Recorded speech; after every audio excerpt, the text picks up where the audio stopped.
Quebec announces fines for the unvaccinated. I'm Marco Perry. Welcome to the Perry Platform.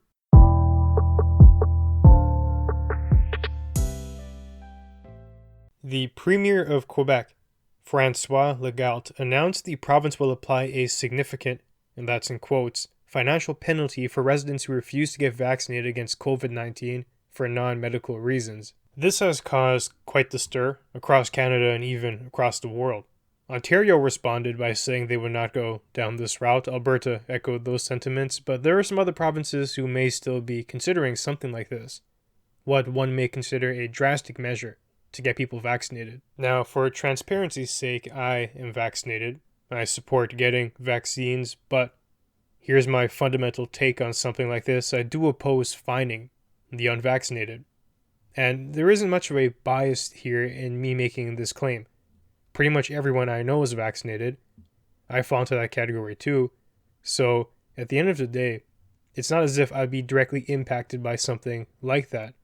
But still, there are principles here that we have to parse out, and I'll explain my hesitation with going along with such a mandate. The first thing I want to do is draw attention to what the Premier is giving as his rationale for this stance. He says that the unvaccinated will have to pay because there are consequences on their healthcare network, and it's not up to all Quebec citizens to pay for that. It's a question of equity, because right now, these people, he's talking about the unvaccinated, they put a very important burden on our healthcare system. And I think it's normal that the majority of the population is asking that there be a consequence. This is quite an astounding statement to make, and the logic here doesn't flow. Especially if you zoom out of the COVID landscape and apply what he's saying, the bedrock principles, to other aspects of healthcare. To begin, he does start with something that is true. There are disproportionate consequences accumulating to those who are unvaccinated.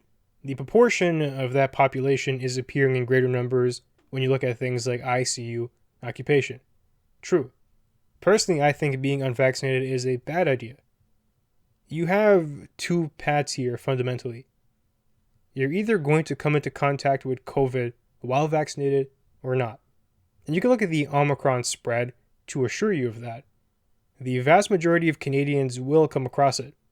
And you have a choice of having some protection or none. Now, this next part is incorrect, and it's actually antithetical to what our healthcare system stands for. He says that it's not up to all Quebecers to pay for this. You have the vaccinated who have supposedly done their civic duty, and it's unfair that their tax dollars will now have to support the unvaccinated. Well, here's a newsflash. It actually is up to all of Quebecers to pay for that. That's what a socialized healthcare system is.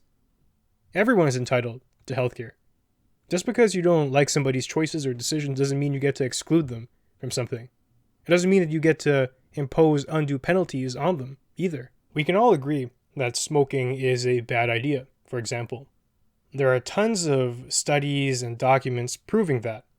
But still, there are people who partake in such an obviously bad notion. This is comparable to not getting vaccinated. It's probably a bad idea to do that. Now, not every smoker is going to have consequences, just like probably not every unvaccinated person will. Some of them will get sick and they'll be fine. And not every smoker will develop cancer. But an outsized proportion of the smokers will. And an outsized proportion of the unvaccinated will also encounter a problem. Now, just because I'm not a smoker, and I had the foresight not to do that, I don't have the right to say that these people shouldn't have equal access to healthcare. I also don't have the right to say that they should be fined for that decision. Why?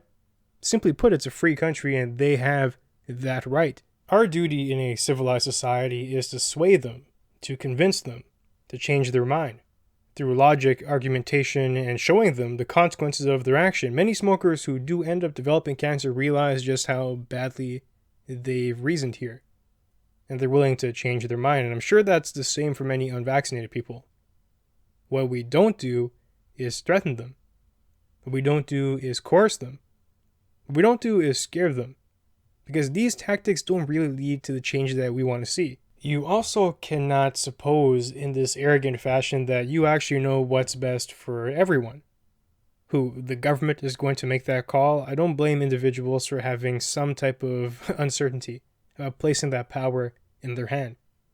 They've been wrong about a variety of things thus far. It seems like the government's role is quite defined here. They have to provide the supply of the vaccine. They have to reinforce that they work. They have to reinforce that these are the best tools that we have available to us when it comes to a defense mechanism against the pandemic. And then they say good luck. If you don't want it, you'll face the consequences. You'll find yourself in the ICU at a disproportionate rate. Get the vaccine. What the government shouldn't do is applying measures that almost force you.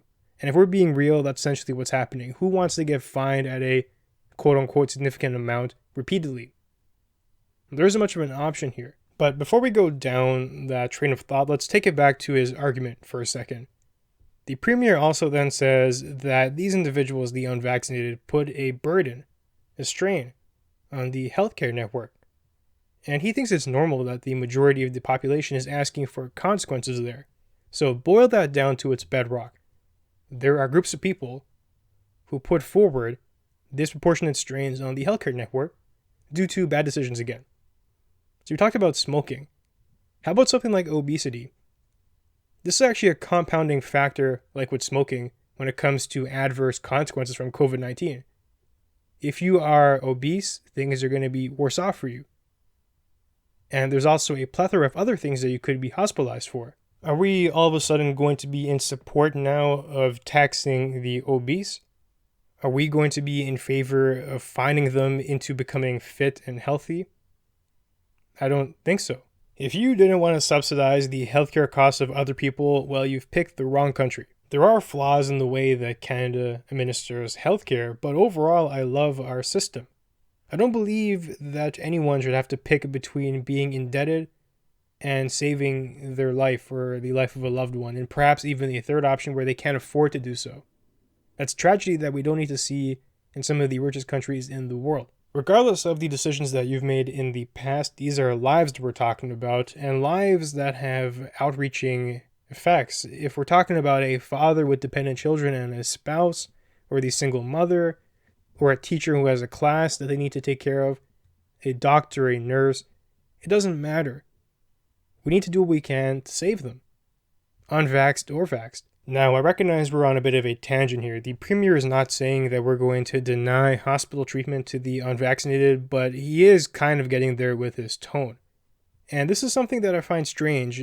I feel like there is evidence that a growing proportion of Canadians would be okay with that.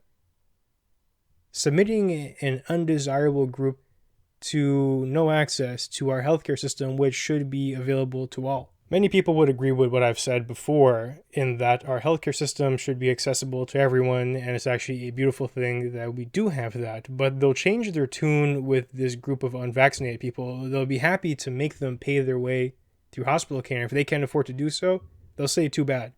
And that's quite anti-Canadian, in my opinion. It's disgraceful. Part of why I might feel this way is probably connected to my perception of idea developing and attainment. To what degree can you blame someone for the ideas that they hold? I know for sure that the answer isn't 0% because there is an aspect of choice there, but the answer also isn't 100% because there are other factors that play into the way that the mind is working today. And you layer on the obscene fake news, propaganda, and conspiracy theories that are running rampant on social media, it becomes hard to blame certain people for latching on to ideas like this. The environment is ripe with pitfalls and hazards. Now, while ignorance is something that should not be celebrated, and it actually is a bad thing, obviously, I don't think it's a crime. And I do think there are better ways to heal that than to scare people under threat of fine. Let's suppose you have someone with unsavory ideas. Trace back the history of that person's life, and you can probably find points where, if altered slightly, that individual will be on a different path where they may not have developed those ideas.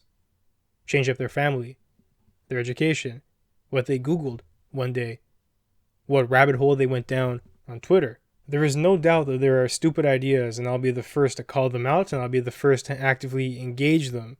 But that's the difference. How are we going to engage them? How do we want to engage misinformation, conspiracy, and overall nonsense in a country like Canada? And what do we think the role of government is in that equation? What can they and cannot do? I believe in the individual autonomy over our own bodies. If there's one thing that we own, that would be it. And I believe in individual autonomy when it comes to medical decisions too. And that's not to say that there is a moral relativist type of lens here. There are clearly bad and good decisions, but I do think you have the ability to make that choice for yourself as an adult. There are also varying forms of encouragement that a society and a government can use. I think something like putting on all those cancer warnings onto packs of cigarettes is a good idea. Here, nobody is being forced to not smoke, but you're getting hit with the facts of the matter, and the outcomes, the likely outcomes of your ill decisions are put right in front of you. Saying something like, in this current pandemic environment, you simply will not be allowed to go to the shopping mall or into restaurants as an unvaccinated person due to the heightened risk that you pose to everyone else as a society. And that's fine, because there are alternatives there. Do your shopping online, get your Uber Eats, cook your own food. And this is during the pandemic. Things will change at some point, but given the facts, this is how we keep the most people safe. Fine. But now we start talking about fines and the alternatives are not there.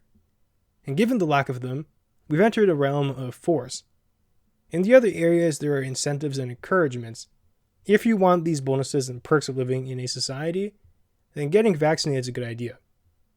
Now it's becoming, if you don't want to get hit with quote-unquote significant fines, which we don't even know what they would look like, so you can interpret that as if you don't want to go bankrupt and be unable to provide for your family, get vaccinated.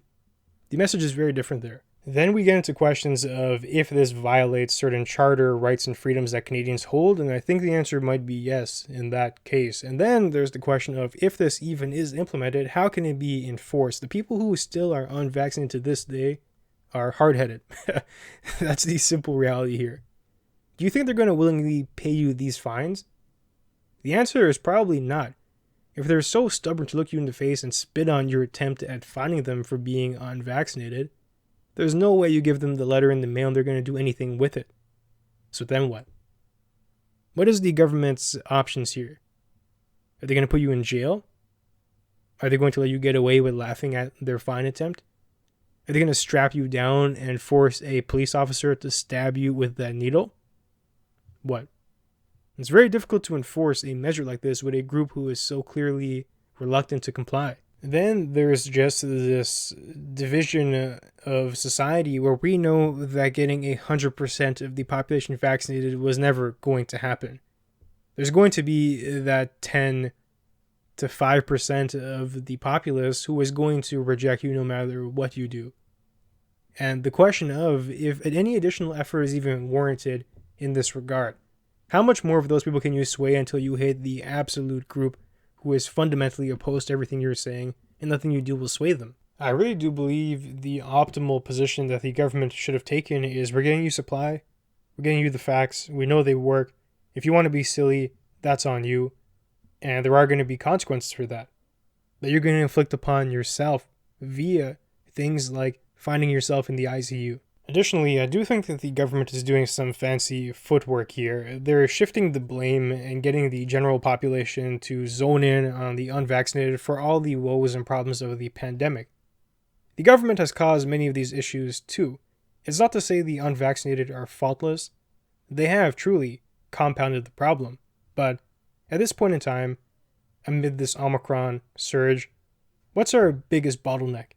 It's hospital capacity, and hospitals are getting filled up with more than just the unvaccinated.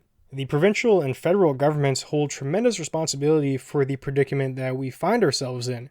Hospital capacity should have been expanded a long time ago.